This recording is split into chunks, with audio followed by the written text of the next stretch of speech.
Machen wir lieber zu, oder? Aber es ist noch.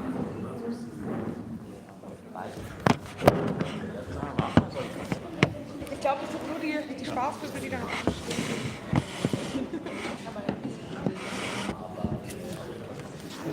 Das ist so die Kochflasche.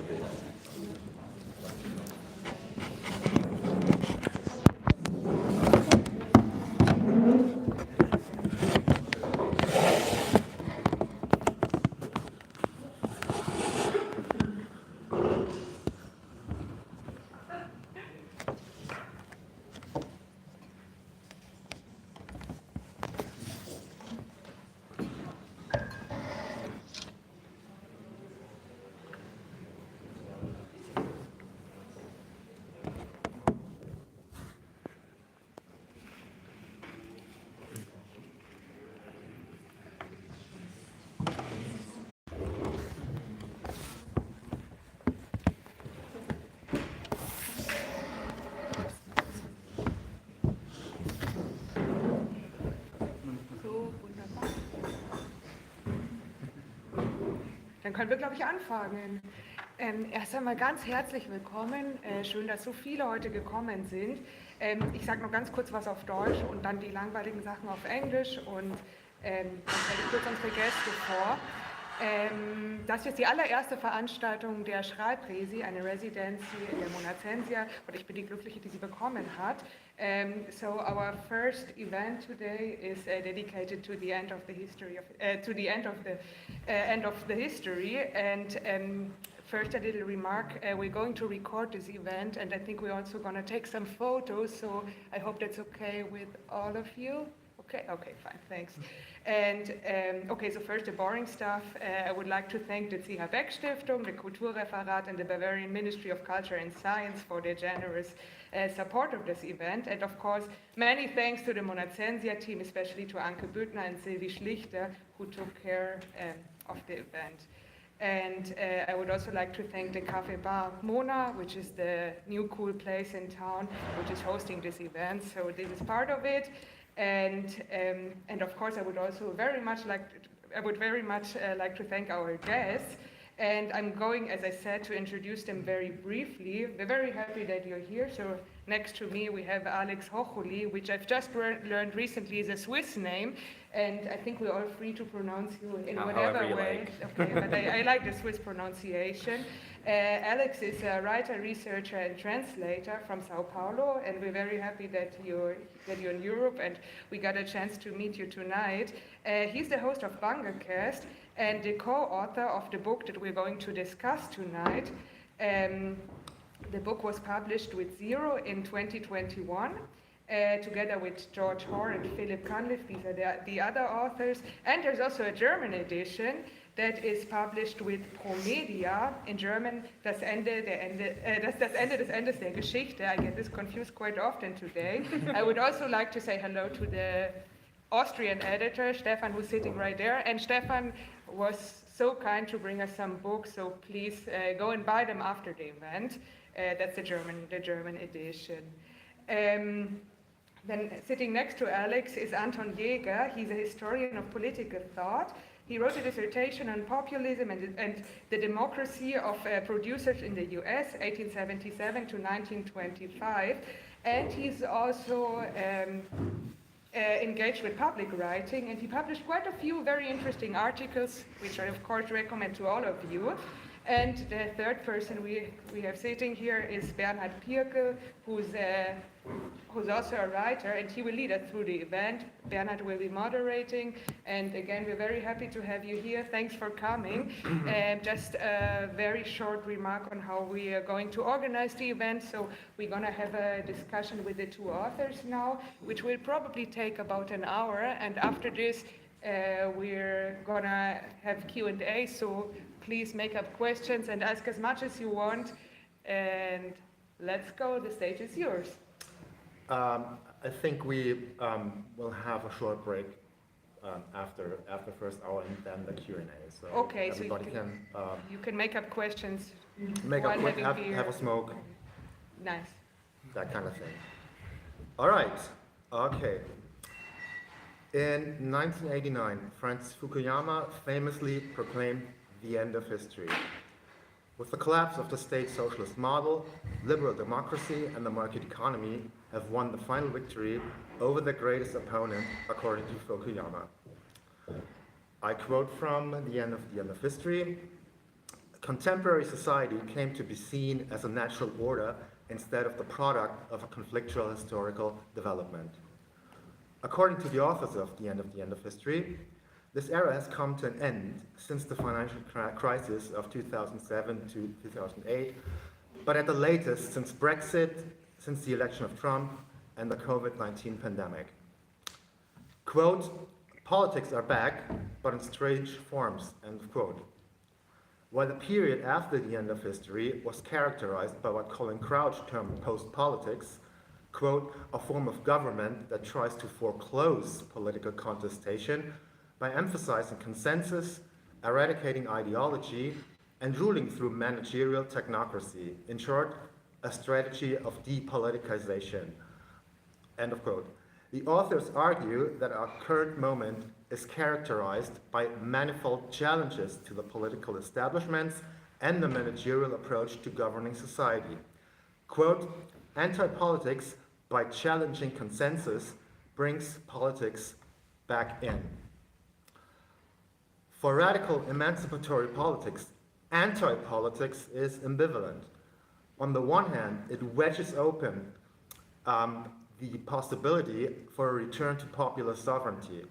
Quote, politics, in its essence, is division, is a disruption of the normal way of doing things, a fundamental presumption of equality, such that anyone could claim political authority, end of quote. Another quote, but politics is also about representation, the funneling of popular interests, desires, and dreams to agents endowed with the responsibility to translate that will into action, end of quote. And it is in this sense that the authors of the end of history see the various forms of anti-politics lacking. And Alex, if you would kindly just explain to the audience what exactly anti-politics is. No, I mean, you've said everything, so I can just set this one out. All right. It's wonderful to see all of you here. Thank you all very much for coming. I'd like to thank Bernhard for his introduction, for the invitation, and to Dana, and to everyone here at the Monasensia for hosting us in what is actually a wonderful venue. And thank also to Promedia, our German language publisher. And I should probably offer apologies that the co-authors, Philip and George, aren't here, but you know, that's their loss. So I'm here, you'll have to deal with me. So as Bernhard has already hinted, if our book were to have a kind of big, dumb strapline, like a lot of American publishing has, it'd be politics is back, but it's weirder than ever. Fortunately, we didn't go for anything that stupid. But I think the fact is that to a German audience, I think selling that idea is maybe a little bit more difficult. I hope I don't offend anyone in saying that maybe German politics is a little bit more muted, maybe a little bit more boring, and so the weirdness isn't so present in German politics. But again, when we come to questions, you can say, no, absolutely, I'm wrong. We can come to that. But yeah, so I mean, as Bernhard already explained, the premise of the book is this idea that the Francis Fukuyama period of the end of history has come to an end, which isn't to say that history has restarted, because that would be a radically different claim and a radically bigger claim. Our point is merely that the end of history period is ending, but there hasn't been a systemic alternative to capitalism that has emerged to challenge it. But what is the case is that many of the very basic features of the period from 1990 to 2020, let's just say for those, take that 30-year period, are either gone or are crumbling or withering away. So we can go through a list of these items of what characterizes the end of history. So firstly, you have the forward march of globalization, which has been halted, or in some cases has even gone into retreat. There's this really stupid theory, I don't know if you're familiar with it, that no two countries with the McDonald's would ever go to war with one another. And that obviously is nonsense because of Russia and Ukraine. Though I think Russia has, or McDonald's has withdrawn from Russia, so maybe McDonald's aim is just to prove Putin right, or rather Putin's aim is to prove this stupid theory about McDonald's correct, I don't know. But in any case, there's another element to globalization, or its ideological accompaniment, which would be globalism, and that has also seriously weakened. I think the best way to understand globalism is the way that Tony Blair put it, the former British Prime Minister, who saw globalization as effectively a natural force. To be against globalization is to be against the weather. It's not something that you can actively seek to change. Politicians' job is simply to adapt societies to this whirlwind of change that happens outside. And that radically diminishes the role of the politician and political action. But that is also something which has strongly withered away, especially if you consider the extraordinary policies that have been implemented just in the past 2-3 years. Neoliberalism is another key element of the end of history. And nowadays, if you were to look at neoliberalism in 2022 from the perspective of the 1980s, I think it would be pretty unrecognizable. It's still neoliberalism, but it's really quite radically different, and perhaps we're even moving beyond neoliberalism. And at any rate, the intellectual authority of neoliberalism has completely crumbled. I don't think you find people selling political ideas based on, let's introduce competition as if it were like this grand new idea. I don't think it really has much purchase across Western societies anymore, let alone in the global South. And then finally, this idea of post-politics, which Bern already mentioned, which is this idea that all serious political contestation is foreclosed. That's gone as well. So when we were writing the book in late 2019 and early 2020, these factors seem pretty evident to us, especially observing the scene in the UK, in the US, and certain other countries. But what about Germany then? Because it's a little bit more of a difficult case, and we tried to incorporate some German examples in the book, but it wasn't always so easy. In my opinion, Germany is trying its hardest to remain in the end of history. The whole political establishment is dedicated to making sure the end of history is perpetuated. And even something like last autumn's election seems to confirm that. So you now have a much more fragmented party system where the two main parties of center-left and center-right no longer account for 80% of the votes. But despite that, you don't really have any serious contest over different ideas and different visions for society. There hasn't been a great populist challenge to have emerged, despite the fears every year around Die Linke or AfD or whatever. Really, these parties just represent different milieus. You have the Green Party style voter and you have the CDU style voter, but it doesn't really represent different interests or different ideologies. So why is Germany stuck in the end of history, seemingly? And I think there's two reasons for this. The first one is probably more obvious, which is that Germany occupies a central role within the capitalist core that has allowed it to insulate itself to a certain extent from the turbulence faced elsewhere in Southern Europe, in the US, and so on. Of course, we'll see with the energy crisis and inflation rising how long that lasts. And the second element, I think, is that Germany, and certainly West Germany, its whole trajectory since the Second World War was already post-historical avant la lettre in a way. It was, certainly as history is conceived as wars and revolution, to put it really simply, West Germany was founded on this idea that we will never have this past again. And the elements of, for example, US strategic supervision or the various constitutional measures that exist in Germany to prevent inflation, these are all ways of locking in politics and making sure that history never arises again. And then you have the EU, which is a major factor, and especially Germany's central role in it. The EU is, above all, the kind of avatar of the end of history. It's a construction whose whole premise is technocratic management and cooperation between national elites, rather than necessarily cooperation between European peoples. So you have this cooperation between elites, which takes the place of democratic representation and popular sovereignty. And then, of course, there's the fact that the EU was always a means of containing any geopolitical ambitions Germany might have. So as a friend of mine, a German friend of mine once put it, Germany is all economy and no politics. Now, I've said all this as a way of kind of undermining the thesis, and you're going, okay, well, why should I buy this book then if you've just, if you've said it's completely not relevant to Germany? But I think there's still a case to be made, and I've already indicated ways in which the end of history might start to crumble in Germany too.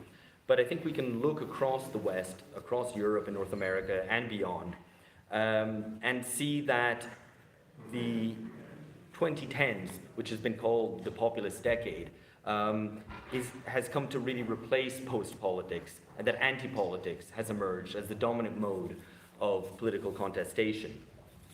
Now, anti-politics, sometimes people use it to mean depoliticization, dropping out, withdrawing from electoral participation, party membership. We see it in a different sense. Anti-politics is more of an angry, active rejection of political establishments. So you can think of anti-corruption protests which have happened across Eastern Europe and different places, across Africa and South America, very presently in Brazil through the mid part of the 2010s. You can think, for example, of the movement of the squares across Southern Europe, where they declared, you do not represent us to the political elite. And even the vote for Donald Trump in 2016, with his promise to drain the swamp, was also a form of anti-politics, a rejection of the political establishment without rallying behind a new banner, a new attempt to take power and to put something else in its place. So it has a self-defeating element, which means that nothing comes to replace in the place of the rejection. And this anti-politics has even been captured by mainstream politicians. So Emmanuel Macron is probably the perfect example here. You know, he combines elements of the left and the right, but he doesn't represent the old parties. He's no longer part of the old parties. He creates his own party with his own initials as the initials of the party, and he's new, unbeholden to the old political establishment, and therefore he can come in and modernize France. And so here you have a kind of almost a melding of post-politics and anti-politics at the very center of a major European country. So I think what's become clear is that we're now moving into a new phase of the breakdown of the end of history. So we no longer have the placid world of post-politics, where citizens withdraw from politics, happy to inhabit this democracy. And democracy in this sense no longer means popular power or representation, but really is this sort of postmodern habitus where we just kind of live our lives in private, go shopping, and nothing ever big ever really happens. So it's very clear, I think, to us that anti-politics replaced post-politics in the 2010s. So what's happening now in the past couple of years? And I'm kind of advancing an argument which isn't contained in the book, but which I think is worth exploring and something Anton and I have discussed before, and we'll carry on this discussion tonight. And it's that politics now seems to be everywhere and nowhere at the same time. And so you have an excess of political demands, a politicization of intimate life, so that you're having arguments with your aunt over the dinner table about trans rights or who the president of the US is or whatever it is, and it's hugely conflictual and yet somehow meaningless. It doesn't gain any traction. It doesn't lead to the creation of new organizations. So you can think, for example, of how Black Lives Matter protests spread around the world.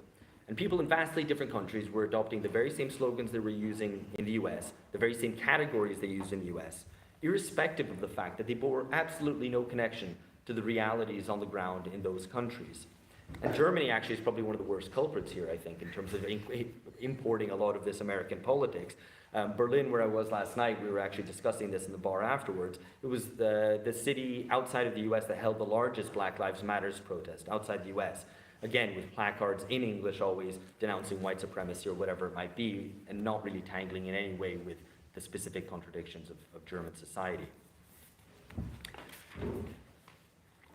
So, with this sense that politics has interceded into all these areas, and you can think even at an elite level, the way that, for example, something like trans rights, which was previously understood as something that would affect a relatively small number of people who suffer from gender dysphoria, is now the matter of ESG or corporate social responsibility initiatives from major corporations or even NATO. So and that then provokes its own opposition, which we now see in the form of these new culture wars that have emerged. And that has seemed to politicize everything. Everybody has an opinion on it. And I think maybe you can think of examples of friends, acquaintances of yours. It's certainly the case for me that I have friends in London where I studied who, until 2014 or something, weren't really political, weren't really interested, and whenever I was talking about politics, they were like, shut up, here's Alex talking about politics again. Now I come back and visit them, and they have opinions on absolutely everything, and feel very strongly about Boris Johnson must be deposed, about the fight against racism needs to be taken on, or that wokes are dominating everything and need to be deposed. Whatever side they take, it's amazing that these people who had no interest in politics are now the most politicized people. And me, kind of, I guess I care a bit about politics, and it's kind of like, would everyone just shut up a little bit, stop talking about politics for a second? But I don't think that the term new culture wars entirely captures what's going on, because there's some very grand political demands that are actually made. So it's not just purely symbolic. There's demands made like stop drilling oil now, everywhere, or abolish the police, which you saw in the United States. So these were quite grand demands, but they have no real way of finding representation, channeling them to political action. So you have this sense of grand claims which meets no real concrete form. Now, I know Anton has proposed this term hyperpolitics, and I've told him he's wrong, because I don't think that's the right term. And so this form of politics now, which is spontaneous, everywhere and nowhere at the same time, breaks the boundaries between high and low, public and private, and is completely disintermediated, is, I think, something that needs a different term. And I think the way to sound really smart, if I've understood this correctly, is to find some term in Greek or Latin and use that, and people go, oh yeah, that's surely serious. And so I'm going to give it a go here. So in ancient Greece, the apeiron was defined as the infinite, the unlimited, or the unbounded. And so according to Anaximander's cosmology, he died in 543 BC, if that's relevant to you. You can look him up. Everything in the world originated from the apeiron, from this boundlessness, rather than from a particular element. The apeiron is undefined and always moving, which is a little bit like our hyper-mediatized politics today. Nothing seems to find concrete form. It's constantly shifting. It's being sped around the world at 100 miles per hour through the internet, but doesn't ever really find any determinate political form or representation. What's interesting is that this notion of the apeiron then gives birth to contradictory terms like hot and cold, wet and dry, and so on. And these oppositions then set into motion their perpetual strife, which I guess maybe seems a little bit like the culture wars we have today. What's interesting is that according to this cosmological vision, this separation causes the world to come into being because things start to take determinate and oppositional form.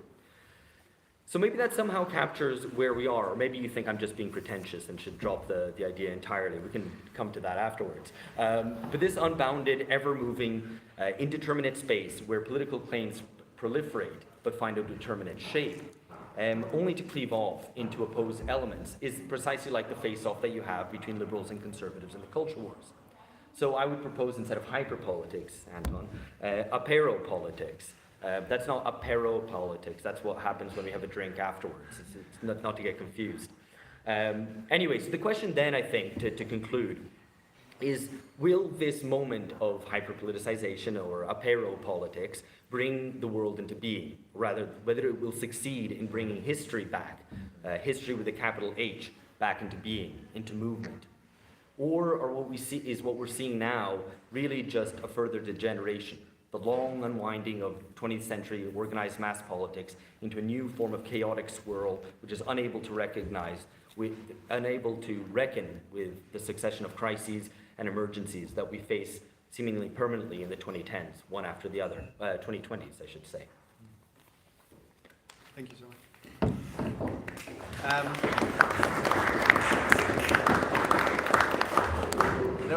I welcome Alex's, it's no provocation, it's just an argument about how we should describe what's happening. So I propose the term hyperpolitics more as an hypothesis to clearly capture some contrasts. So people who grew up in the 1990s and the 2000s, who experienced the period, now looking at the world in the 2020s, and I think the example of the friend you gave who until 2014 was completely apolitical and actually castigated you for engaging in political debates, and now has opinions on everything, it's an extremely good indicator that at least we've moved out of that world. So something has changed. I don't think we know what has exactly changed, but there's an analytical challenge there, which is very real and which is striking. Now, I've been a friend of the Bunga Boys, as they call themselves for... We don't call ourselves that, other people call us that. Well, no, I have to go with a popular name here. And it's very clear that we share at least the essential diagnosis which is presented in this book, which I think gives an extremely accurate but also extremely intuitive understanding of how the world has changed in the last 30 years. And what is lovely about them is that they're the best versions of left Fukuyamists that are actually around. So a lot of people on the left have an allergic reaction to someone like Fukuyama, partly because of his neoconservative background, partly because he's a sort of old-style modernization theorist. But there's a rational kernel to the thesis he wrote in the 1990s, which is extremely important for the left. And they, I think, offer the most convincing left-wing interpretation of what historical truth Fukuyama was actually expressing in the 1990s. hyperpolitics.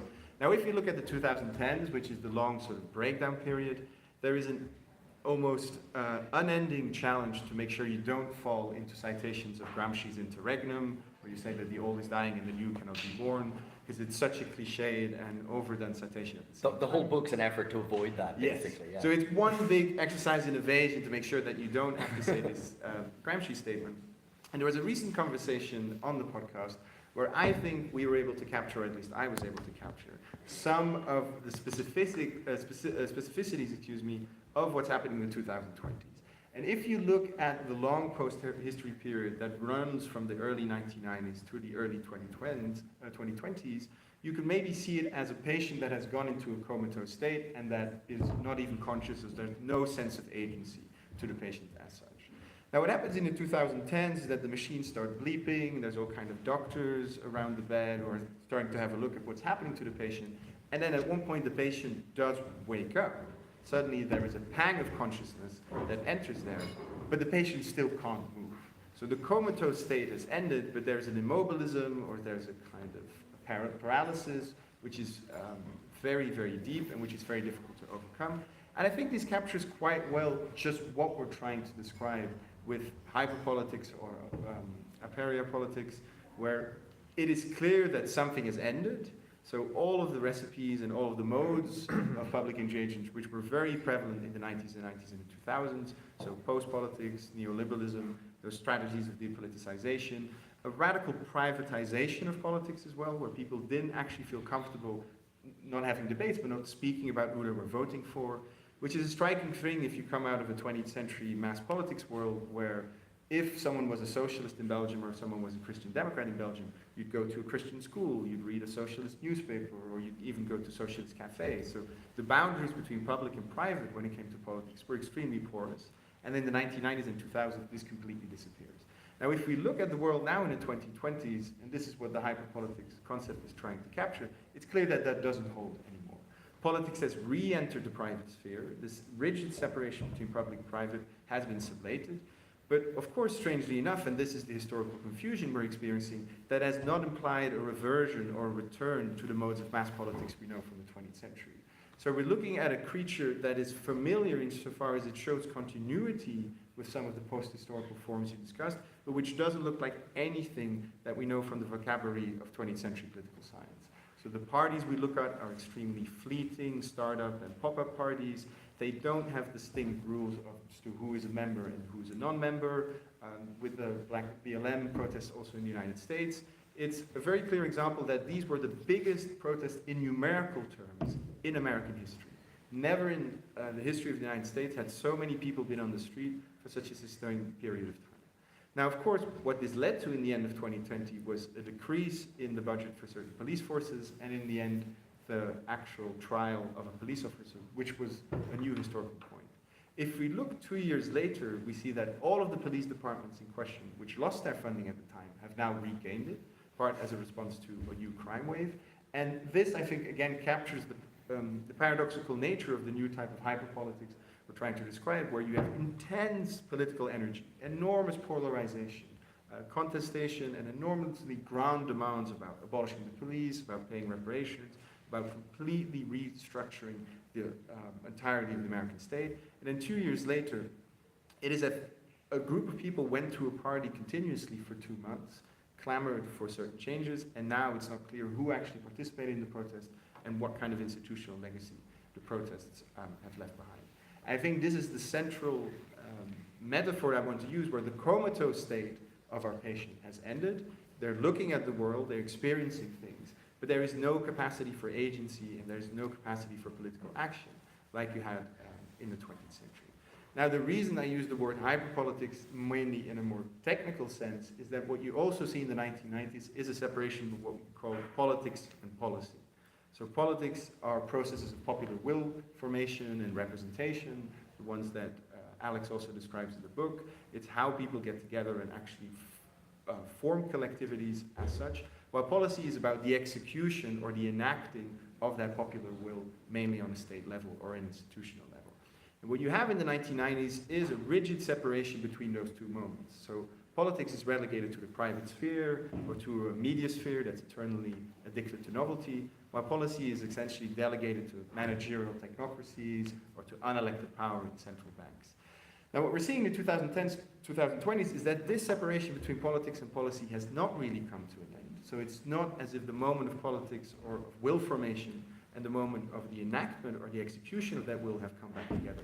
But there is an intensification on one side of the dichotomy where politics, as the generation of collectivities, does tend to escalate much further and tends to move out of the private sphere, as it was in the 2010s. So this is the hypothesis I'm trying to present. I'm not sure we need the word hyperpolitics for it. Maybe we'll find better terms for it. But we need to find a way of seeing a world that is definitely changing, that has moved out of a neoliberal consensus, however incoherently, that has moved out of a certain post-historical phase. But again, the end of history does sadly not imply the restarting or a new begin of history itself. And I myself have used this slogan where I caution people it might take a while before history starts again, or maybe the decline of the American empire will drag us all down into the abyss anyway. But this is the hybrid situation we're trying to describe. This is all extremely speculative, so anyone in the room or Alex himself who has other intuitions on this is very much welcome to give further comments. Thank you.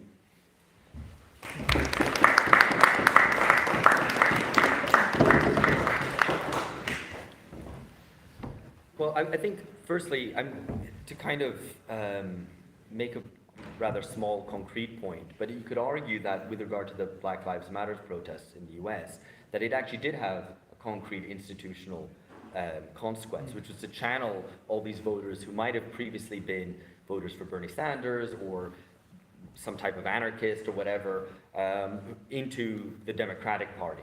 And in fact, that's one of the ironies, I think, of the moment, which is that the defeat of left populism, and I think we can pretty much clearly bookend left populism from 2015 to 2019, is that the looking back, for all the excitement around it, what its main effect was to channel back into the main establishment parties and try to re-energize them or in some way re-legitimate parties which were at the risk of really falling apart or becoming hollow shells. And it's very clear with the Labour Party in Britain, with the Democratic Party in the US, and Podemos in Spain as well, which is now just basically supporting the kind of main neoliberal Spanish Socialist Party.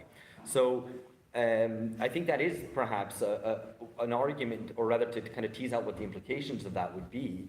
It's that is perhaps a way, an attempt to clamp down on the emergence of politics properly and to return to post-politics. Which again poses problems for the argument I'm trying to make about the end of history, because there's always forces which are trying to contain it again. And I started off talking about Germany and this perpetual attempt to contain the outbreak of politics. And so there are factors which, there were moments during the pandemic, I think, even when we had arguments on the podcast, and I remember George, my co-host, making the argument like, no, it's all over, it's all gone back, it's all been put back in the box, everyone's at home, demobilized, so all the political energies that had existed in the 2010s have now gone back in the box. Now, I think to look on the bright side, things are getting worse. So the turbulence that exists means that I don't think that it will congeal again into this end of history formation.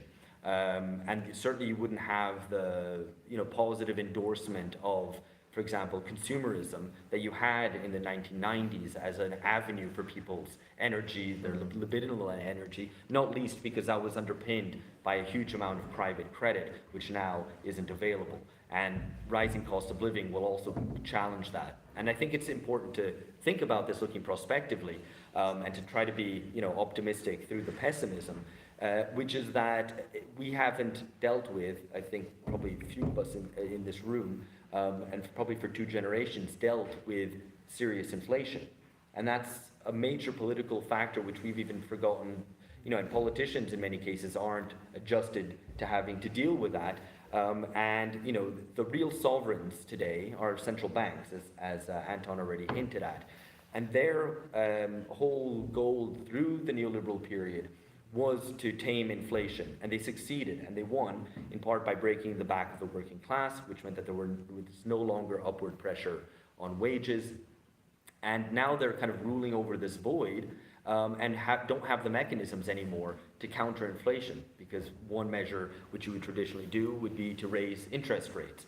But if the problem is high oil prices, high commodity prices, supply shortages, raising interest rates will just put a further dampener on the economy, and so won't promote any sort of growth whatsoever. So they're in a real bind there.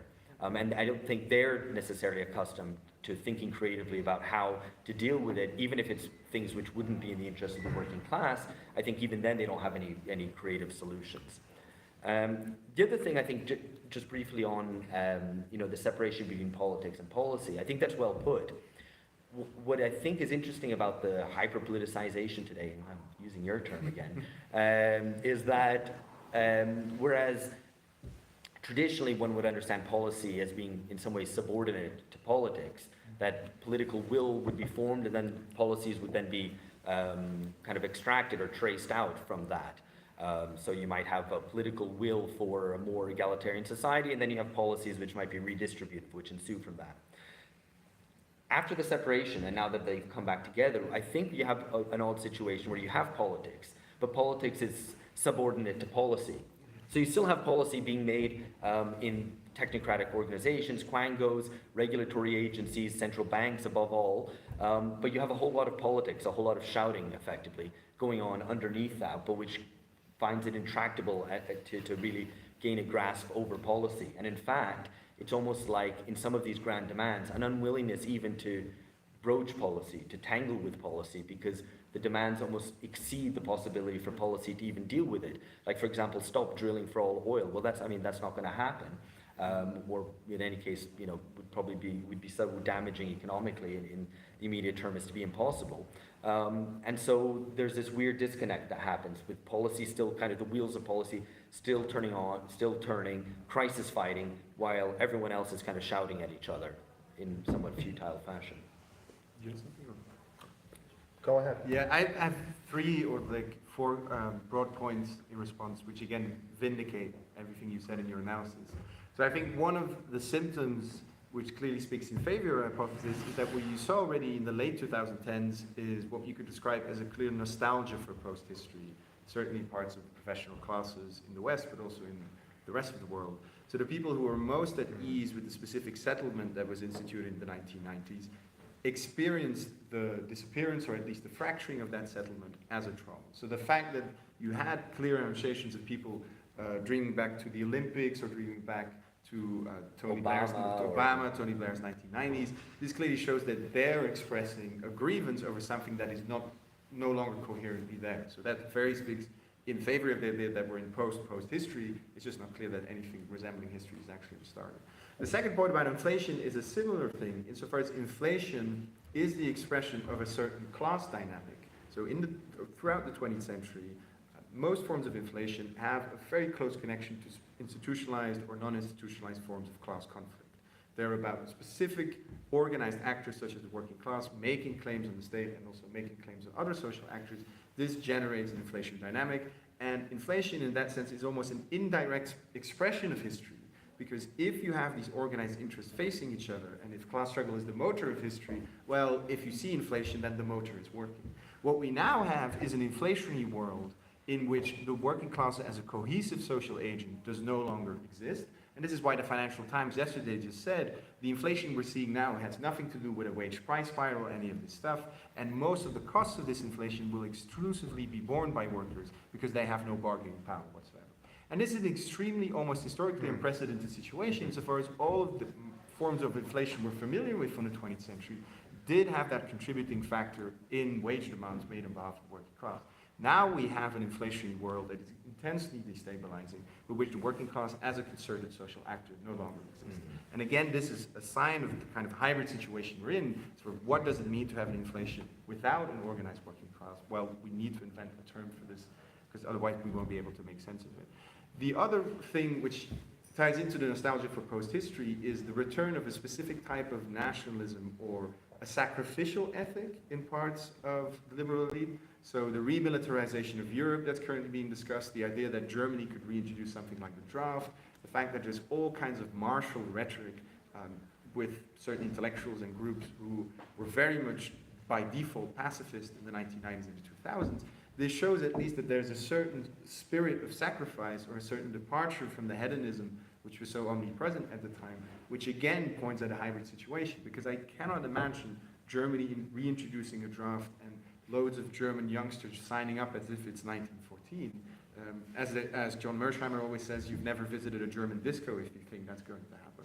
But this is, again, a sign of the hybrid situation when we're inflation without an organized working class, patriotism without actual mass military mobilization, and again, nostalgia for a period that is itself the end of history. These all speak in favor of your hypothesis. The question is, what term should we be using to describe these situations? Yeah. I just want to respond to that really quickly, and then maybe, I don't know if Bern wants to come in. The question of militarization and the kind of mobilization that implies, I think is something that elites have a difficult time entangling with. Because of course, COVID and the state responses to COVID, specifically the lockdown, which is something which was imitated from China, despite the fact that the WHO said such measures should never be adopted. Suddenly they adopted them once China introduced them. And that was effectively a mass demobilization of society, of the type that has never been seen before, other than perhaps in wartime, except that in wartime you have actually mass mobilization because men are sent off to fight. So it's a kind of historically unique situation in which it would make sense. And I don't want to be conspiratorial here, so I'm not saying that, you know, the lockdowns were a measure to clamp down on the kind of populist moment which was arising. But it was very convenient for elites that lockdowns showed themselves up as a potential policy because it did clamp down on all politics and made forced a return effectively to technocracy. Politicians could hide behind experts.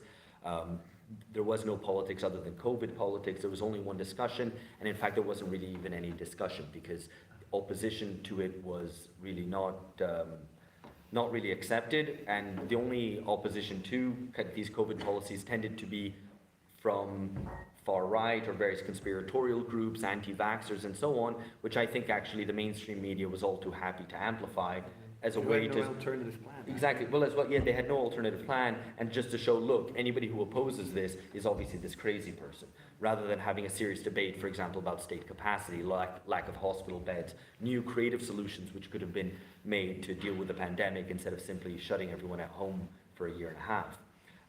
But where's the tangle there? Well, I think the problem is that with something like militarization and introducing the draft, that inherently suggests a more public form of politics in which it brings people into politics. And that's always a dangerous thing, to have masses of people together. And I think that is going to be a real challenge for elites if they're thinking of doing that, where you're basically doing this push and pull, like, yes, come out a bit more, no, not too much. And actually, there was a version of this in more muted form in the transition from the end of history to the end of history, which was, as we say in the book, through the 1990s and 2000s, politicians were desperate for people to engage in politics. There were all these get out the vote campaigns, just come out and vote, it doesn't matter who for. We just need, hey, someone please listen to us, kind of infuse our states with some form of legitimacy by actually participating in elections.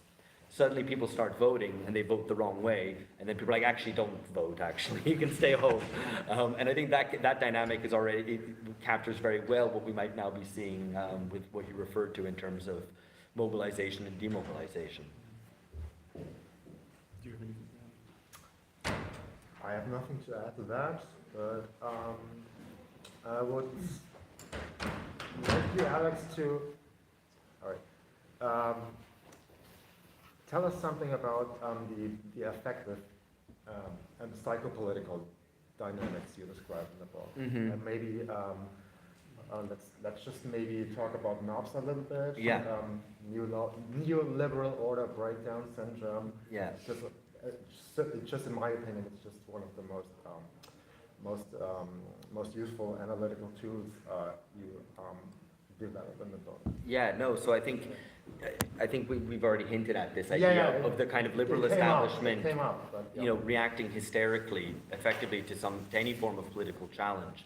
And I'm going to make myself maybe probably unpopular in the German audience, but it's when I tell friends in Brazil that in Britain there was a referendum to leave the EU and one side won and then the other side refused to accept the result, it's like, that's completely outrageous. How could they do that? No, I mean, but that's just a coup, you know. And I think in Europe, there were a lot of mainstream Europe, it was like, well, absolutely, it's the wrong idea to leave the EU. People voted against their own interests, they're stupid or racist or whatever, and the result of the referendum has to be overturned.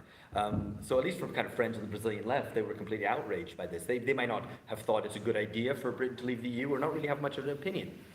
But anyway, I think it's so normalized, this idea that things are changing and they need to be put a lid on, that you know, we had to find a way to describe a whole set of symptoms which were not just, for example, what is called in the US Trump derangement syndrome, which is very obvious, or Brexit derangement syndrome, but a set of responses across the, you know, effectively liberal establishments and a lot of their supporters within the professional and managerial classes of, as we put it, an inability to accept, explain, and respond to political change and to political challenge. And this takes various forms. So Anton already mentioned the nostalgia for a recent past, which, for example, you might have some left liberal type who never really liked, you know, was critical of Obama, thought that, you know, he started too many wars or whatever it might be, or didn't live up to his promise, thought he might be more, you know, redistributive and wasn't, and then suddenly Trump comes along and Obama becomes reconstituted as this glorious figure, America's greatest ever president on par with Lincoln or whatever it might be. And there's a whole set of these kind of psycho-political responses, which you don't have to, you know, be in favor of some of the populist challenges to understand that, well, to understand that there was no attempt at understanding. So there was no sense that the liberal establishment could account for its own actions, which might have led to the situation that has emerged. So you have globalization was continually pushed, which will, rising tide, which will lift all boats. There are people who end up left behind, and, you know, growing regional inequalities, growing income inequalities, and then they turn around and say, well, these people are voting for protest parties, it must be because they're racist, rather than in any way understanding that the very people who were in charge were responsible for creating the world that we live in. They somehow write themselves out of the story. And there's always, I think, kind of this bizarre thing where a lot of the liberal establishment tries to see itself as a minority, as somehow their backs to the wall, honest people who are just trying their best, faced against a right wing which is vicious and power hungry and whatever, ignoring the fact that they actually are culturally hegemonic and often in actual power and are a party of government, as is the case with the US Democrats. So I think that's Conspiratorial angle, maybe. and the conspiratorial angle as well, right? So then the other ways that they reach for means to explain what is going on, again, writing themselves out of the story, is conspiracy, right? So the only way people could have voted for Brexit or for Trump, for example, to take the kind of classic examples of the end of history, is because, you know, Putin somehow wormed his way into their brains with bots and convinced them to vote against their own interests. And so things which were previously understood, I mean, conspiracy theories, are traditionally understood as a way for outsiders to make sense of the world by attributing agency to some powerful agent up there, a powerful cabal that controls everything. Really, conspiracy theories are a form of agency panic, a sense of your own lack of agency, and then you project that your own sense of lack of agency in negative form to something else, which is seen to be the super agent, which is able to control everything.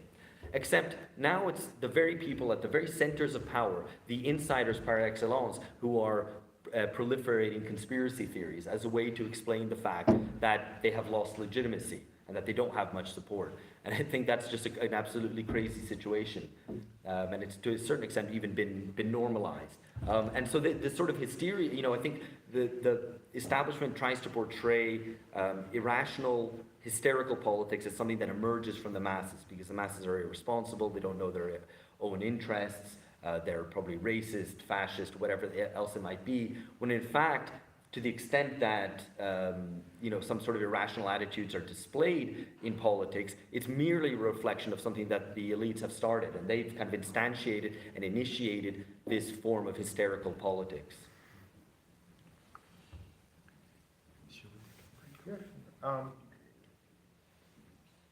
We could. I have very little to add. then I would say, let's take a break. Have a cigarette. Have a cigarette. And we'll meet Open. here 10 minutes or so. 10 minutes. And like 10 past? Yeah, We started later. we started a little later, so, but now people are Are leaving already moving. So we meet in 10 minutes for the I would say we'll Q&A, meet in 10 minutes, and and you guys make up nice questions. you guys make up nice questions. It's a collaborative effort.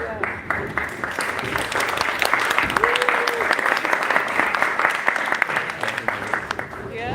Yeah, sure.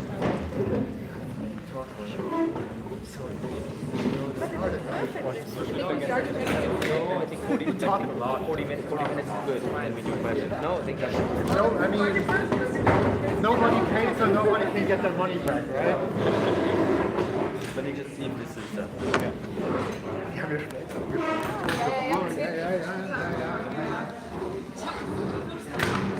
Is it working? Yeah.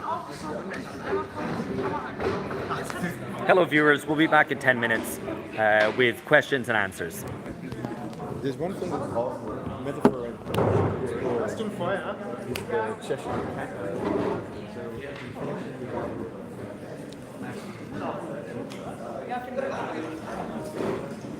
There's this weird kind of junction.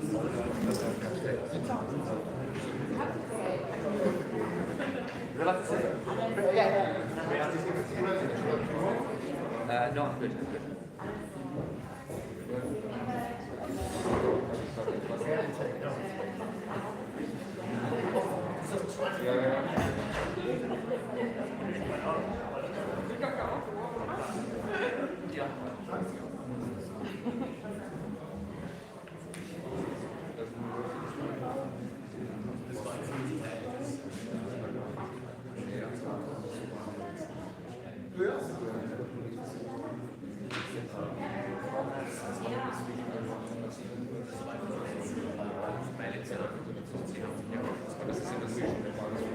Ja, ja.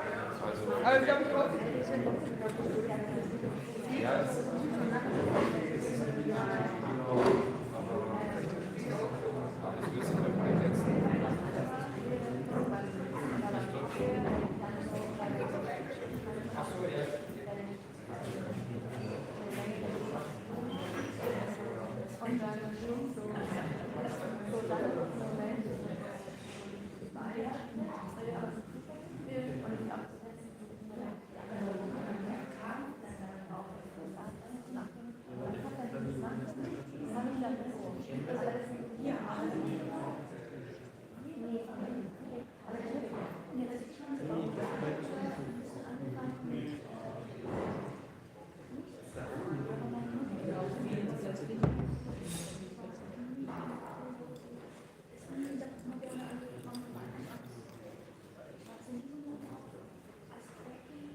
Oh,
dat is tof.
But I mean, it's something like how compared to like British Imperial, which like you have sort of sterling governments.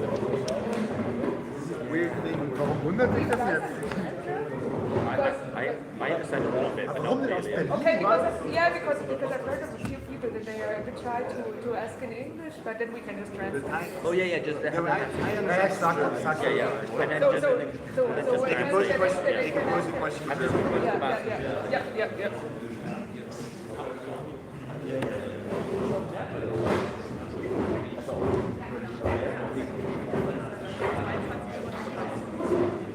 Where's Alex? They go to the toilet. Oh, okay, yeah. Good idea, actually. And be like, how long? Another half an hour or something, or 20 minutes. What do you say? They can do more than half an hour. Yeah, Half an hour? Because it would be, because I think they have to close it again against the sinners, like a little bit time for socializing. Sie müssten hier um 10 zu machen. Die machen um Das 10 das Café Café. zu, ja. Ah, die machen um 10 das Café zu. Normalerweise schon, ja. Ich weiß gar nicht, ob der Matthias auch da ist, ehrlich gesagt. Ah, dann haben wir jetzt noch. Haben wir jetzt noch eine Blöd, halbe ist ja voll blöd.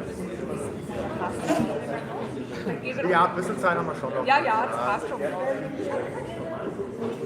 Ja, ich glaube, wenn wir 30 oder 40 Minuten wollen machen. Ja, bis eine halbe Stunde. Ich sag eine halbe Stunde und dann wird es 40 Minuten. Jetzt gibt es Minuten, genau.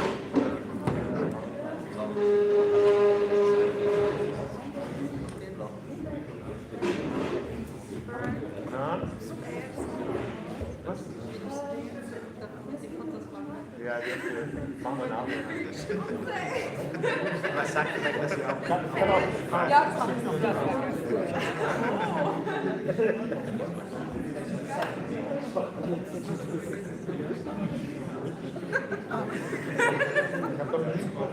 da sind noch und auf dem ist Alex noch nicht da, wenn der kommt.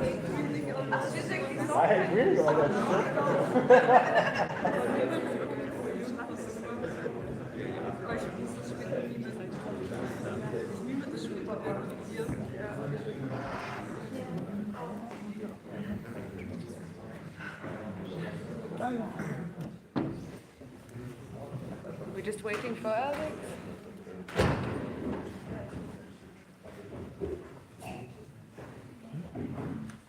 Talk a little shit about him while he's away. Yes. Are you still recording? Or? I don't know, I hope not. I think I he'll think react. it's He'll react. recording, yeah. Oh, yeah, he is. Someone has to Alex, you wanted me to collect questions, right? Okay. Do you want to restart now? I think it's so.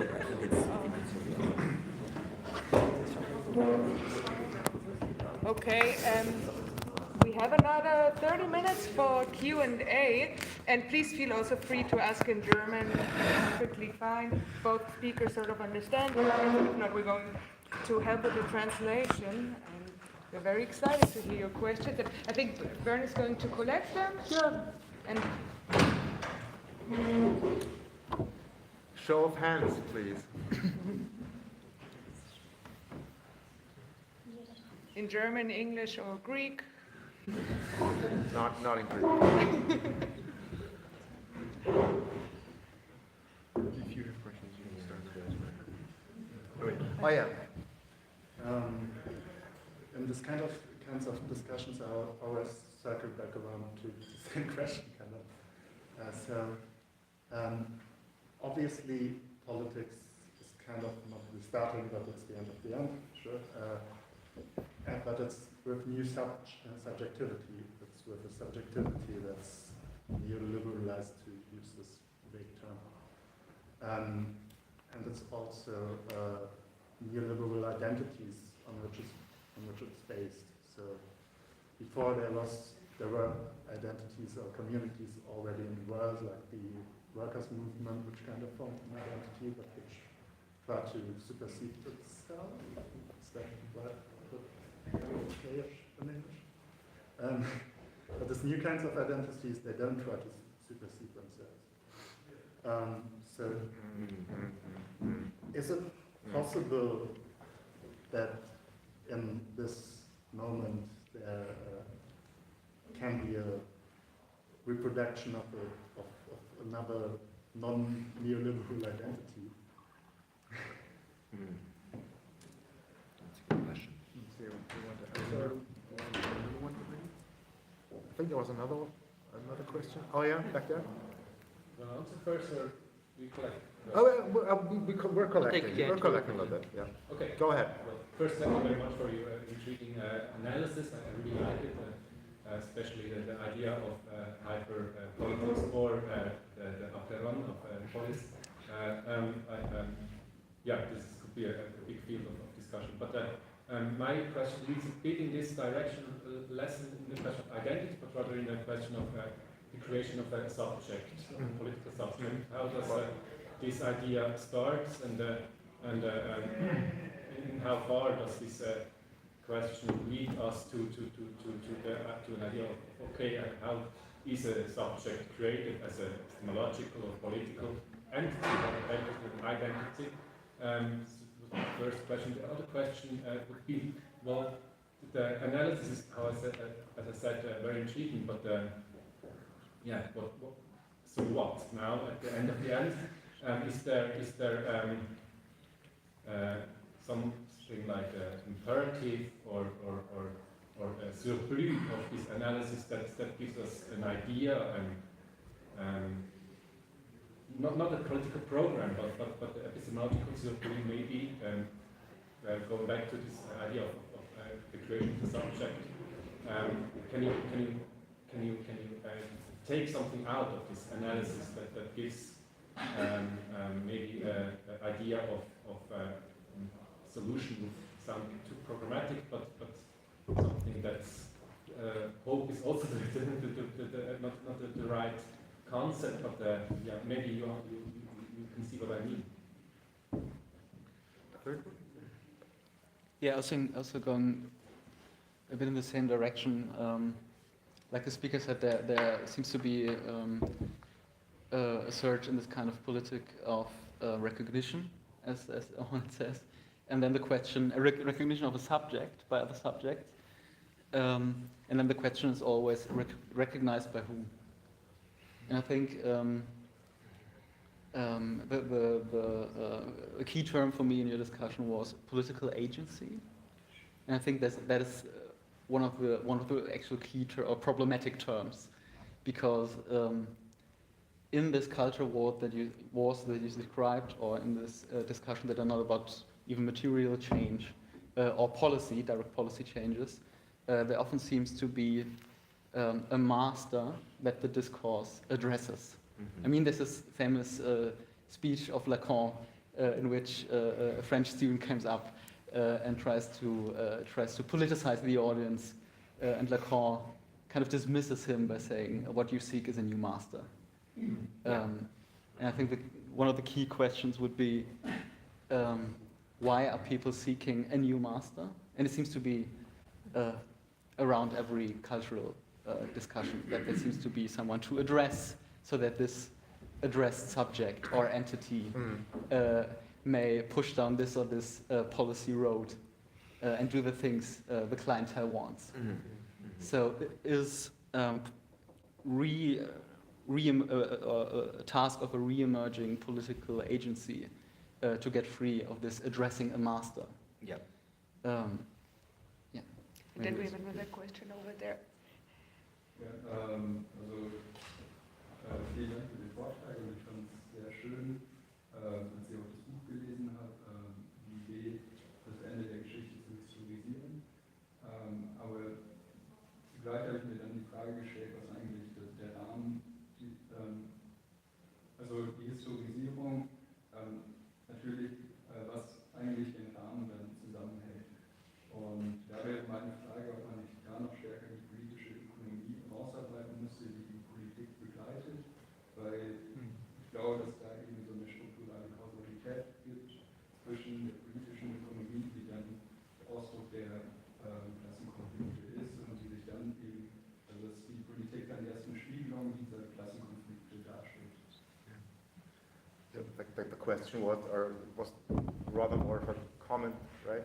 Or a desideratum. The comment was that he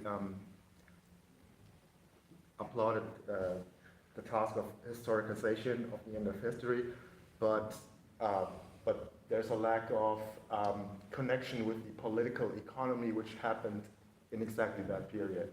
Is that roughly correct? Yeah, like that was like one point, like when you have a frame of historicization, that the frame of the historization, in my opinion, should be the political economy, which determines the politics, and then you can, like, the politics is an expression out of these conflicts which are behind and which are not, which you don't see that obviously, because like it's the same point when you have like the demonstrations against the technocracy. You don't see the process building of the technocracy.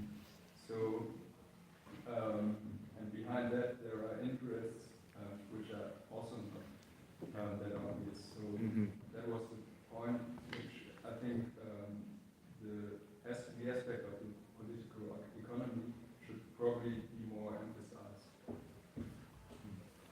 You go first. Okay, so I mean, there's three questions, I guess, which related to subjectivity. So I'll try to respond to that. First of all, I'm slightly skeptical of those takes which see somehow that we're in some intractable situation of individualization and atomization, where that effectively the type of subjectivity we have today makes politics impossible. I think ultimately there is a turn towards individual solutions and a demoralization that happens, which is a rational response to the lack of alternatives.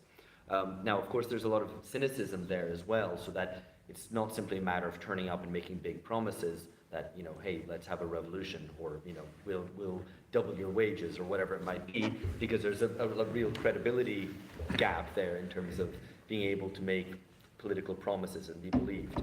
And that's also, in a way, a rational response because of the succession of disappointments that citizens have faced over the past 30, 40 years. And I think one element, I guess, of what would be called neoliberal subjectivity, which I think is a little bit more difficult to tangle with, is this notion that, and it's a contradictory one, that autonomy is in some ways greatly prized today. And we can see this in the world of work. People increasingly want to be their own boss, be an entrepreneur. The classic neoliberal formulation of being an entrepreneur of the self. I think this is clear not just on social media, but preferring perhaps to be an Uber driver than something else because, hey, I can set my own hours. I know it's terrible pay. I know I have to work for 12 hours a day, but somehow there's still an appeal there.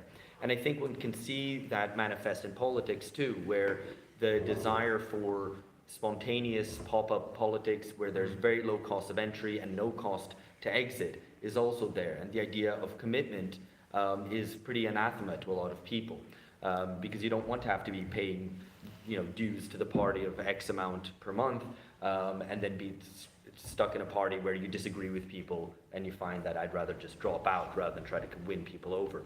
And I think that is really intractable, and I think that's very difficult. There's a positive side to it, which is that desire for autonomy, perhaps, does speak to a desire for freedom. But it seems to only manifest itself today in a desire to drop out, whether it's to drop out of the labor market or to drop out of formal forms of employment in large companies of whatever it might be, in which you can form both bonds of solidarity with your fellow workers, or indeed politically as well.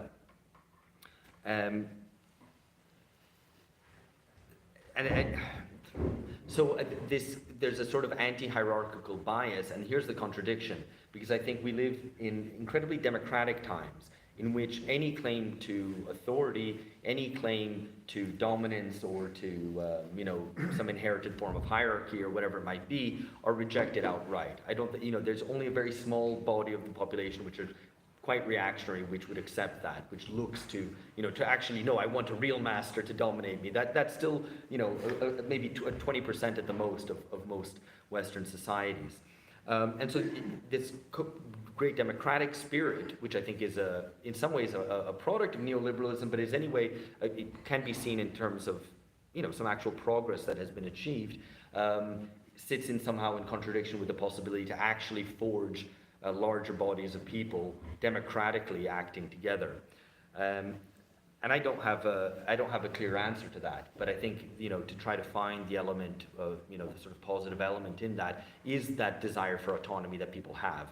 And so I think a lot of left-wing politics tries to return to the post-war settlement, to return to Keynesian Fordism, to have greater redistribution. And again, that encounters the problem that the credibility problem, that it's basically politicians coming along and saying, hey, we're going to give you something.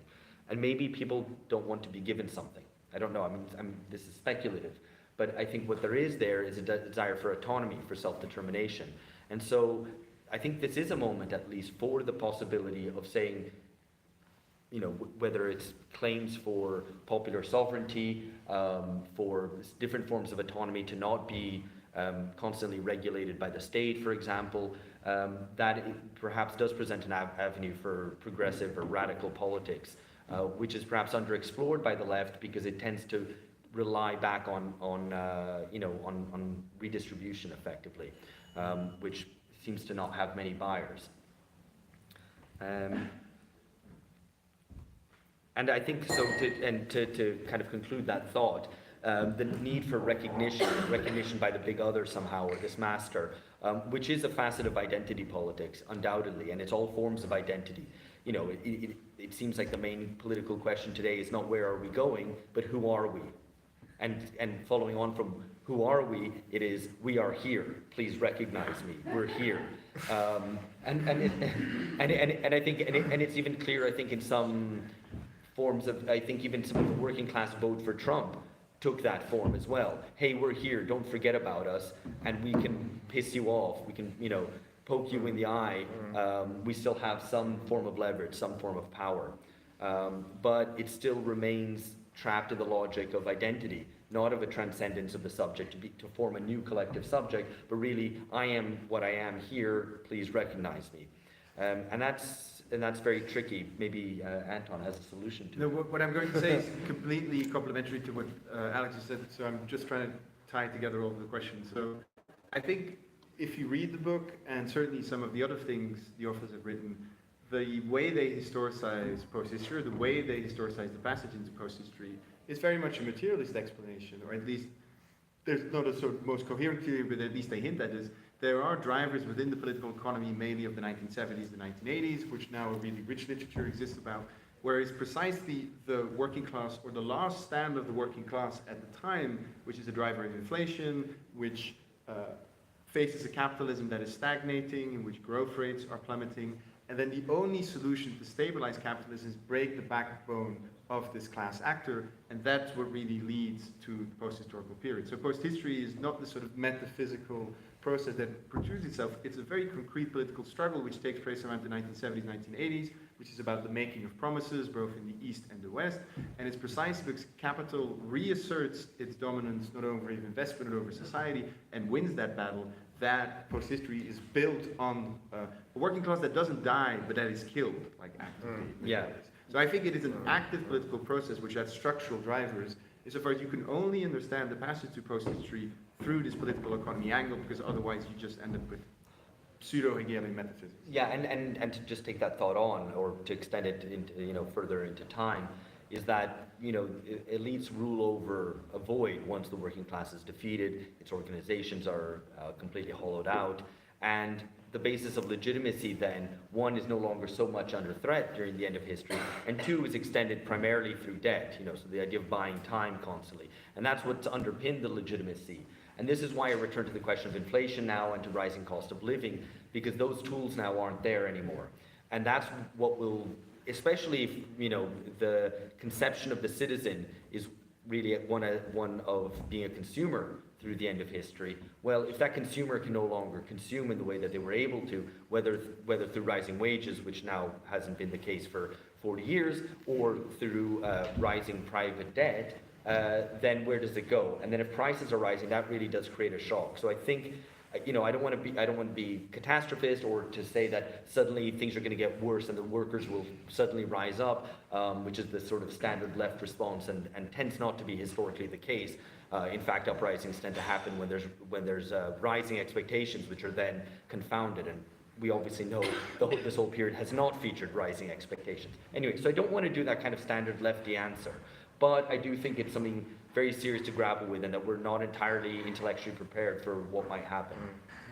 And just to add, if you read the structural drivers of post-history as originating in those imperatives that come out of political economy, you can also tell a different story about the individualization we're talking about, less as a sort of individual pathology, and that people can't escape this neoliberal subjectivity in a hegemonic sense, or because they've been manipulated into thinking about their issues individually.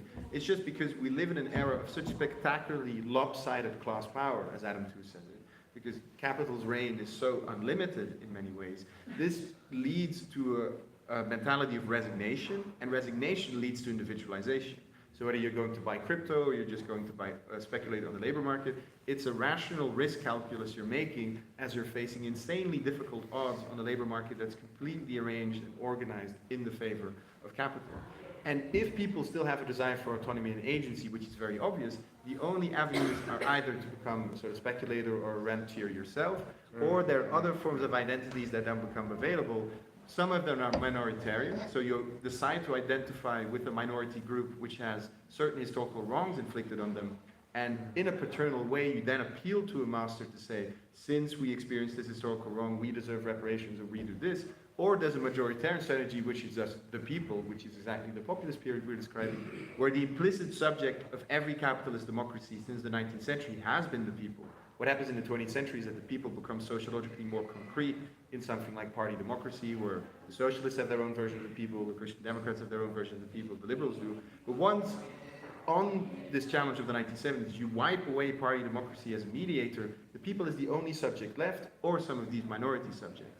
And then the story should be, what kind of proposal or what kind of organizational plan is there to convince people of your risk calculus and say, you want autonomy, here's a different way of getting it that doesn't involve buying crypto, going on the internet and signing a petition, shitposting on Facebook, or if you're a politician now, marching in climate marches against climate change, when people are like, but you're a politician, you're in charge, so what are you doing at the climate march? If you're actually making the policy for the green transition. This is like an abdication of agency that's spectacular. And it's an abdication of authority, which is, I think, what is fundamental here. And to return to your question, I think fundamental political task today, and it's easy to put in abstract terms, far more difficult to put it into concrete form, but it's to reconstitute authority and to be willing ourselves to claim authority for ourselves, which has almost been sort of taboo, and it's been taboo in part because elites themselves wash their hands of their own authority. And I think the example that Anton gives is perfect. These people are in charge, supposedly, right? And then go petitioning some other to take action. Who are you appealing? Who are you appealing to? addressing? Yeah. Look in the mirror, literally.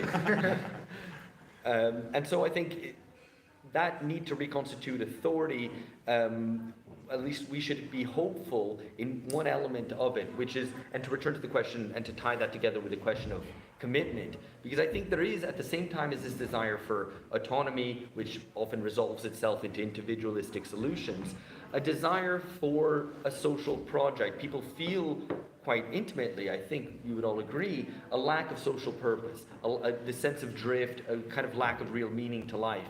And when there is a moment, and this is why emergency politics has such an appeal, which is, I think, a problematic development, but I think it does shed a light on something. Emergency politics engages us all and demands some new form of action.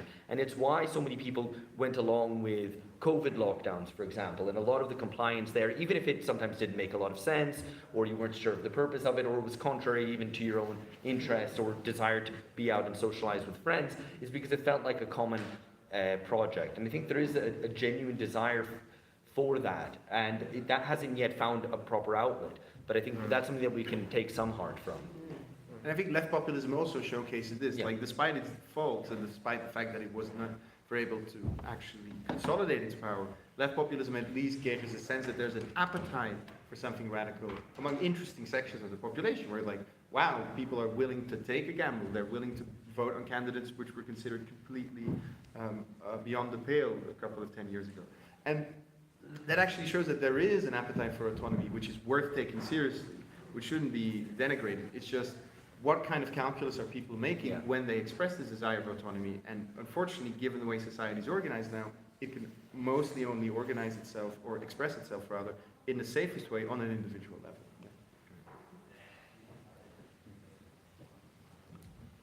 we have more questions. Another round of questions, sorry.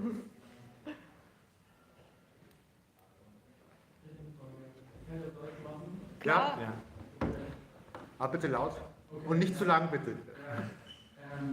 Wenn allen eigentlich klar ist, wahrscheinlich der Raum, dass die politische Macht nicht mehr die ist, die wir wählen können, die sind, die wirklich in Charge sind, dann könnte man ja einfach die Macht des Konsumers nutzen,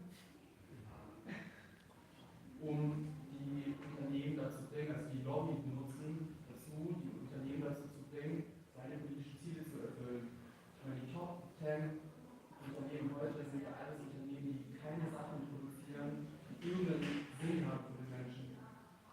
YouTube, Facebook und so weiter sind ja extrem leicht eigentlich zu beschreiben, wenn alle Konsumer sich vereinigen würden und sagen würden, wir würden das boykottieren, also kannst du politische Forderungen quasi an die Firma stellen. Sagen, So, yeah, you summarize it. All right, yeah. The question is, why don't we deal with this impasse of having no access to real power by organizing as ethical consumers? we can say free a source, not to the government, just say to Facebook and boycott Facebook. And there was a big movement, all of it. Boycott Facebook, just for a month, they go down. Which is probably, to which Alex probably would say, read a book about the end of history era, right? Maybe it's a Which is yeah, because go ahead. No, because yeah, that's yeah. precisely what. Yeah, I mean, I have a kind of, you know, I hate the term ethical consumption, and I hate ethical consumption. So I should say that for starters.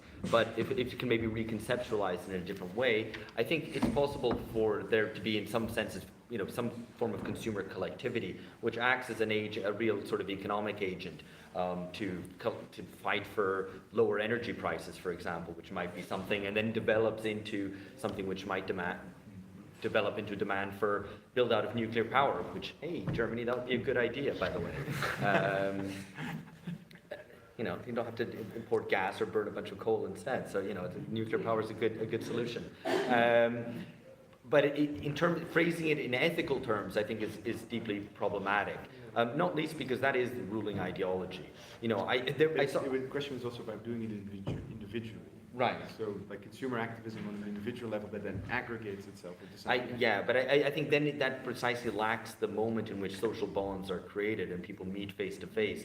So they might individually might be capable of exercising some leverage through a consumer cooperative, but without it being a collective movement, it doesn't lead to the development of a collective subject or change that subject themselves. It's still you at home wanting your Amazon delivery to come faster or whatever it might be, right? Or Facebook maybe not to steal your data. But the problem with ethical consumption, there's a great terrible example which I read the other day, which was something called like No Evil Foods, which is an American company which sells vegan foods, right? And this is just a great example of what ethics now means, right? They told their employees, don't listen to these old white guys who are trying to unionize the company because they're probably all racist, right? You don't want to listen to these old white guys. And actually, if you did join a union, you'd be like those type of people. And what would happen is that would really run against everything that we're trying to do here and trying to be an ethical company that cares for the planet and cares for people and blah, blah, blah, blah, blah. So if there was any doubt in the 1990s and 2000s when there was a lot of talk about ethical consumerism, today we should be under no doubt it is a weapon used by the ruling class against the working class. So I don't think we can shy away from that truth anymore. Yeah, I just want to add that we don't have to deny that there are certain avenues for agency which lie within this approach. So this, like scholar Michel Fer had written a book about like weaponizing your power as a debtor, or for example, rent strikes is another example. Yeah. So not exercising agency qua workers, but looking at some of these new structural positions which are there in the economy and actually using them. The issue is, to me, always one of discipline. So what is specific about, to me, politics is just discipline. I don't think it is anything else. and what kind of discipline is possible within that type of context. And I think something like cancel culture, or the way the online world works, shows that you can exercise a certain form of collective power online, but what is most suitable for is just the policing and the exclusion of people within your social sphere. That's what it mostly does, partly also because the margin of success is so much higher for some of these other challenges. So if you actually want to change like investment patterns in the coal industry, or even in climate matters in general, individual consumer decisions have a very, very limited reach. So, and then the question becomes, so they're already asking you to tone down or tell your teenagers to not have showers to save Ukraine and all this kind of stuff.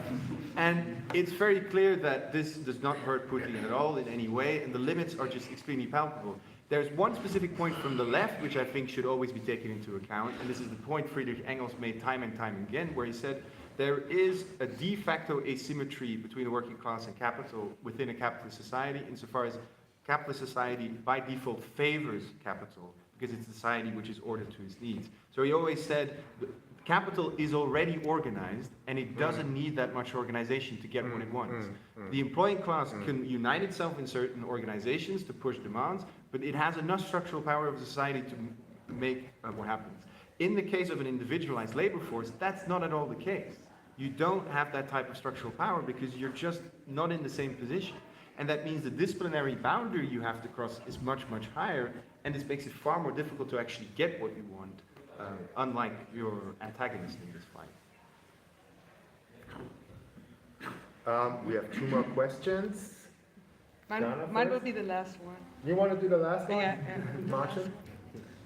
I have a question about what role you would ascribe to theory, because I mean, if you're talking about a subject and you're talking about the working class, for Marx and for a Marxist tradition, it was completely clear from the beginning that the working class is not just something that is out there, but it's also a theoretical construct that you have to construct through the analysis of the categories that are around. If you don't have a concept of, for example, abstract labor, or the right concept of value, you don't have a concept of exploitation, and then you don't have a concept of the working class.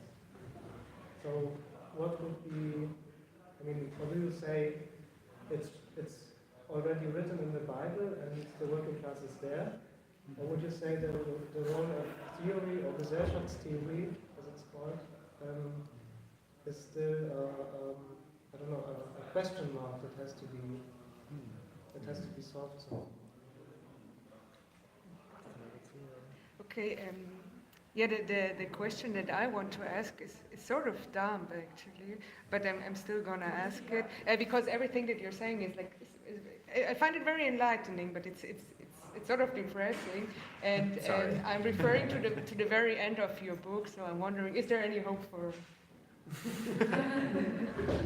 I thought I already made some hopeful statements. No, you didn't. No? You go ahead. No, I mean, I made the point, first of all, about the desire for social purpose, right? And the desire to be linked into something. And the problem is that we're waiting for some authority, some daddy to tell us what we're going to do. But even daddy isn't daddy anymore, effectively. So that is something that confronts us. And, you know, to extend this metaphor far beyond its use, we should all become daddy collectively. Don't quote me on that, it's terrible. So I think, you know, that's one positive element. The other, where we concluded the book, because you make reference to this, is, you know, this discourse of essential workers. I mean, I don't know if this was so present in Germany yet, that might have turned some attention, and it seemed to briefly, to what actually makes the economy run, to logistics workers, health workers, people who work in supermarkets, whatever, all the basic things that make society function, and not all the bureaucrats and financiers and the rest. That seemed to briefly bear some fruit when you had a tighter labor market, especially in the US, and you saw people quitting their jobs, which were terribly paid, you know, very kind of oppressive, too fast paced, etc., especially working in kitchens, and decided to go do something else. That seems to have evaporated a little bit, and all that talk of the Great Resignation, I think, has died down somewhat. So I don't know if that's still something to be hopeful for. That was us trying to be hopeful at the end of the book. Yeah, I think it remains to be seen, because I don't think there was a possibility for the subject to be created of the essential worker that could then be filled, which then would, require maybe some theorization of what that actually means. Not to dispense with Marx's theory, but in some way, theory has to chase reality, not the other way around. And so that might have been some moment. Maybe it's past. I don't know. I think we'll still have to wait and see. I'm trying to do something positive, but that doesn't sound like happy clappy. But I think we'll have to leave that there. Yeah, I'll just conclude that I think at least you all, as good Marxists, would agree that there's an essential role that comes to theory, and that maybe there's a question, maybe we should be doing the right type of theory to see that as a metaphysical entity, the working class is not simply out there. So you need a specific scientific approach to actually discover why Marx discovered this agent of negativity in something like the working class, which is very tightly tied to a specific analysis of capitalist society, which means that, at least intellectually, that imposes a task on us where, what does it mean to start thinking about the subject that is out there or that could be out there? But that is in many ways like a theoretical task that can't just be done through like spontaneous invocations of a sort of revolutionary eruption that won't come out of nothing. And then the question about the hopefulness, I think there's this beautiful saying by Max Horkheimer who said, I think to Adorno, where like, I don't think things will turn out well, but the idea that they might is very important. And I think this is the approach that many of you take in the book as well, where this is... Yeah, no, and I think just to add one final thing to that, as well, is that I think this is, for all that the world seems increasingly chaotic and politics now seems configured by a conflict between different forms of emergency politics on left and right. Everybody has their own form of emergency politics as a way to try to break through the impasse, but I think it actually tends to perpetuate the impasse rather than get past it. So, to return to theory, I think this might actually be a good moment to think. It's a point that Slavoj Žižek always makes, but I think it's right that rather than chasing the next electoral cycle, trying to find a way to make a little bit of a difference, this would be a good moment to stop and reflect. And I think it's important to remember, don't panic.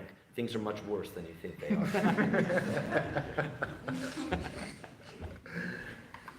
All right, I'd say if there are more questions, we can do it in a more casual setting with drinks. Over drinks. All right? Yeah. There's a last question over there. I just said the last two questions, but okay, one more. Yeah, no, come on. Just out. He's just been saying about discipline, and now... yeah, I'm taking seriously what you're saying. Authority and discipline. No, please. When it comes to the masses, and I think that's the dynamic Marx has already described, like, because the capital and this, like the capitalistic structure always like is in dynamics, and like it means it destroys social bond, relations, and then so that's why the association, they will be disconnected and they have to reconnect, and that's why like the act of like politicization of the masses, it always gets disrupted, and you just can see it like through these crises, like when you have like the economic crisis, when you have European crisis, refugee crisis, and Corona crisis, now the Ukrainian crisis. So it's always in dynamics, and that's why it always has to like there's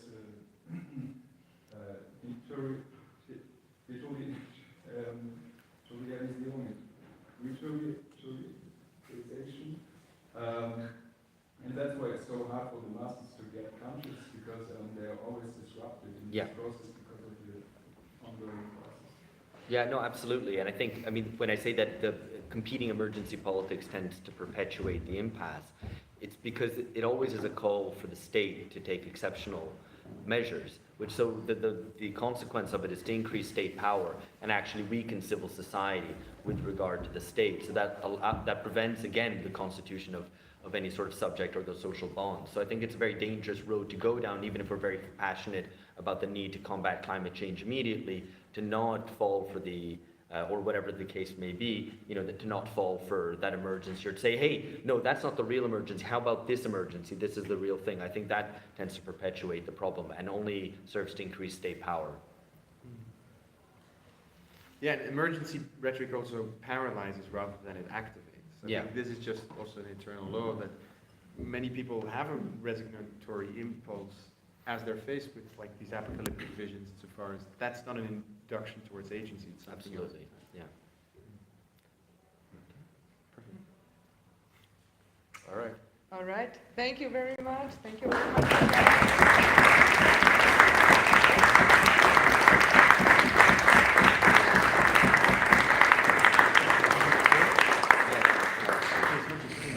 And you guys will be around for a little bit, right? Yes, we'll be around for drinks. So. All right. That's good, Hammer. Thanks so much.